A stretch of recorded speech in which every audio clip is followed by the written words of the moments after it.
사랑하는 사람을 떠나 보내거나 우리 자신의 마지막을 생각할 때 참 많은 고민을 하게 되죠. 어떤 선택을 해야 할까? 오늘은 바로 이 지점, 굉장히 개인적이면서도 또 아주 깊은 신학적인 질문으로 한번 들어가 보려고 합니다.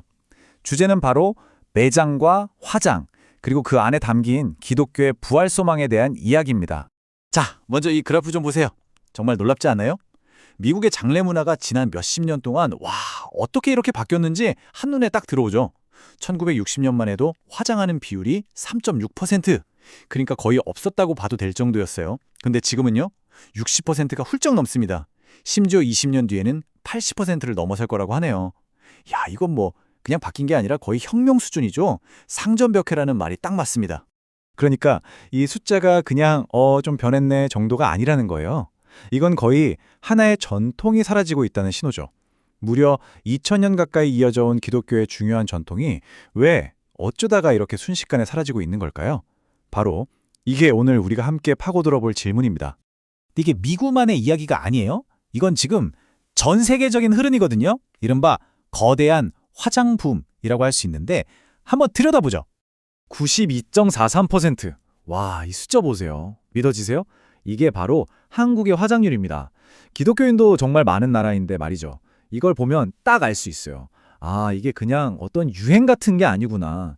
땅이 부족하고 비용이 비싸고 이런 아주 현실적인 문제들 때문에 어쩔 수 없이 나타나는 이제는 거스를 수 없는 전 세계적인 현상이구나 하는 걸요. 자, 그럼 이런 생각이 들 수 있죠. 그래서요?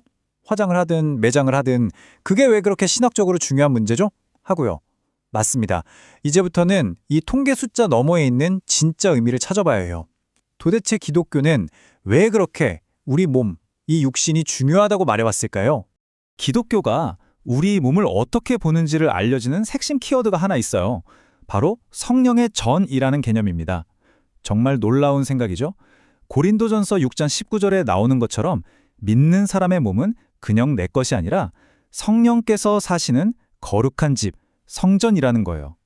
그러니까 죽음 이후에도 우리 몸은 함부로 할 수 없는 아주 고유한 존엄성을 갖게 되는 거죠. 옛 신학자들의 표현을 보면요. 와, 진짜 시 같아요. 헤르만 바빙크는 몸과 영혼, 그냥 인간 전체가 하나님의 형상이라고 했고요. 토마스 보스터는 여기서 한 걸음 더 나아가서 우리 몸을 하나님이 지으신 장엄한 궁전이라고 불렀어요. 지금은 좀 낡았을지 몰라도 언젠가 더 멋지게 다시 지어질 궁전이라는 거죠. 성경도 비슷해요. 우리 몸을 씨앗에 비유하거든요. 땅에 심겨져서 부활이라는 엄청난 추수를 기다리는 씨앗. 그러니까 이건 그냥 살덩어리가 아니라 엄청난 약속을 품고 있는 존재라는 뜻입니다. 이렇게 소중한 몸을 다루는 방식에 대해서 종교개혁가 장칼뱅은 특히 매장을 굉장히 중요하게 생각했습니다. 왜 그랬을까요? 한번 칼뱅의 생각을 따라가 보시죠.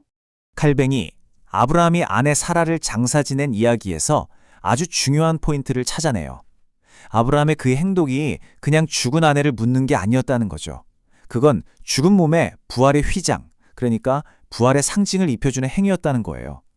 무슨 말이냐면 장례는 단순히 시신을 처리하는 게 아니라 우리는 부활을 믿습니다 라고 온 세상에 외치는 아주 적극적인 신앙 고백이라는 겁니다. 그래서 칼뱅의 장례 신학을 딱 3가지로 정리해 볼 수 있어요. 첫째, 슬퍼하는 거. 그거 당연하고 신학적으로도 맞는 거니까 솔직하게 인정해라. 둘째, 하지만 그 슬픔에만 머물지 말고 매장이라는 구체적인 행동을 통해서 우리에겐 부활의 소망이 있다는 걸 하나의 징표로 보여줘라. 그리고 마지막, 이 모든 과정을 통해 우리 믿음이 진짜라는 걸 세상에 증명하라는 겁니다. 어때요? 굉장히 논리적이면서도 힘이 있는 메시지죠? 이런 생각은 칼뱅 한 사람한테서 그친 게 아니에요. 개혁주의 신학 전체를 꿰꾸는 아주 중요한 생각이었죠. 여기 보시는 것처럼 웨스트민스터 신앙고백에서는 무덤을 침상에 비유해요. 부활을 기다리면서 잠시 쉬는 곳이라는 거죠. 바빙크는 몸까지 전부 하나님의 형상이라고 했고, 보스터는 다시 지어질 궁전이라고 했고요. 다들 표현은 조금씩 다르지만 결국 같은 이야기를 하고 있는 겁니다. 자, 그런데 시대가 바뀌었잖아요. 그럼 지금의 이 화장 문화, 이걸 기독교 신학은 어떻게 봐야 할까요? 이제부터 그 핵심적인 갈등 지점으로 들어가 보겠습니다. 여기서 신학적인 입장이 딱 갈립니다. 먼저 한쪽에서는 이렇게 말해요. 성경 어디에도 화장하지 말라는 말은 없지 않느냐. 그러니까 이건 각자의 양심에 따라 결정할 중립적인 문제, 즉 아디아포라다. 그런데 다른 쪽에서는 강하게 반대하죠. 아니다. 화장은 원래 이교도들의 풍습에서 온 거고 상징적으로도 파괴의 의미가 강하다. 무엇보다 예수님도 묻히셨던 것처럼 매장이야말로 성경 전체의 가르침에서 나오는 당연하고 필연적인 결론이다. 정말 팽팽하죠? 참고로 칼뱅이 화장에 대해 얼마나 부정적이었는지 이 말을 보면 확실히 알 수 있어요. 적의 시체를 파내서 뼈를 불사르는 걸 두고 비인간적이고 완전히 야만적인 행위라고까지 했거든요. 그러니까 칼뱅한테 화장은 그냥 하나의 장례 방식이 아니라 신성 모독에 가까운 아주 끔찍한 일이었던 거죠. 네, 하지만 이런 신학적인 이상과는 별개로 현실의 벽은 정말 높습니다. 사람들이 왜 이렇게 화장을 많이 하게 됐는지 그 현실적인 이유들을 한번 살펴보죠. 사람들은 도대체 왜 화장을 선택하는 걸까요? 이 그래프를 보면 답이 너무나 명확합니다. 무슨 신학적인 고민? 그런 게 아니에요. 아주 현실적인 이유들이죠. 압도적인 1위가 뭐예요? 바로 돈, 비용 문제입니다. 그 다음이 땅이 부족하다거나 하는 환경 문제, 그리고 편리함. 신학적인 이상과 우리가 사는 현실 사이에 얼마나 큰 간격이 있는지 딱 보여주는 대목입니다. 그런데 여기서 교회의 역사를 돌아보면 참 흥미로운 점을 발견하게 돼요. 옛날 기독교 공동체도 가난이라는 문제에 부딪혔을 거 아니에요. 근데 그들은 돈 없으니까 그냥 화장하자, 이렇게 원칙을 바꾸지 않았어요.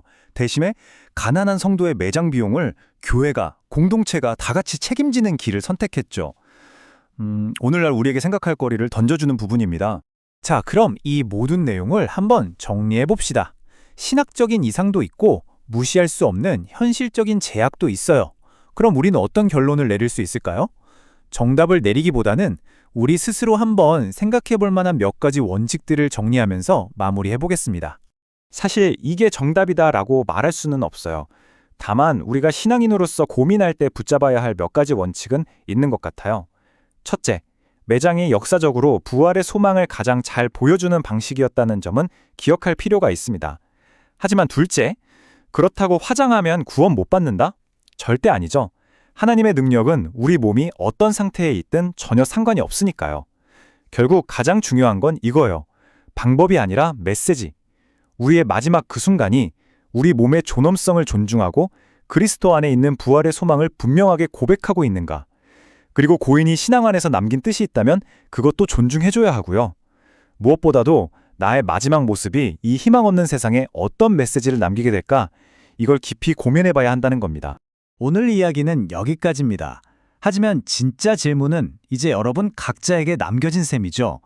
여러분의 이 땅에서의 마지막 모습은 여러분이 평생 믿고 붙들었던 그 부활의 소망을 과연 어떻게 증언하게 될까요?